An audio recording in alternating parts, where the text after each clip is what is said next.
kick off by sharing one of mine. We do a lot of hiring of PhDs. We hire about 12 PhDs a year. And we bring them in and we do an interview that's a little bit like a thesis defense, and then we do a lot of one-on-one interviews. And we like to drill into why people have made the decisions that took them down a particular path in their research. And the killer mistake that some students make, the worst thing you can say when you're being interviewed, is when someone says, well, why did you do this? Why did you do this? And you say, I did it because my advisor told me. Okay? Because for a PhD, we're looking for someone innovative, we're looking for someone who's creative, and we're looking for someone who can take an independent line of research and justify it. So when you stand up and say, well, I did it because my advisor told me, you're saying, yeah, you know, actually I just do as I'm told, I'm not really that innovative, and I just get on and crank the handle. And so then, you know, that's not what we're looking for in a PhD. We want the person who said, well, I did it although my advisor told me it was actually wrong, but here's why I thought it was interesting or why I thought it was important, and it turns out I was wrong and my advisor was right, but it was a real interesting line of research, and I learned a lot from it. Okay, because that shows that you're willing to think independently, that you're willing to take some risks, and that you're an innovator. So that's the one I would throw out as the worst thing.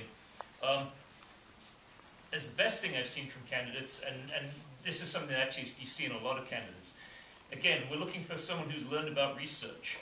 So someone who's actually done some research on the company and who can show some creativity in what they ask.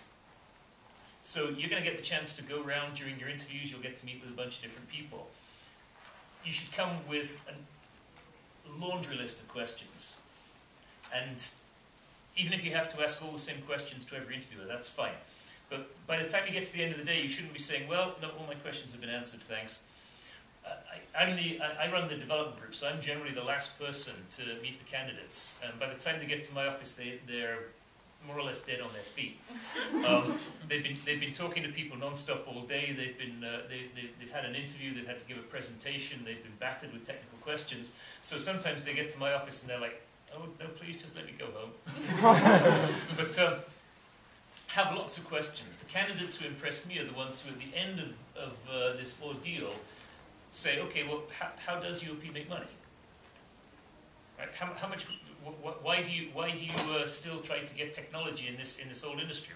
Why are you able to sell technology to oil refiners?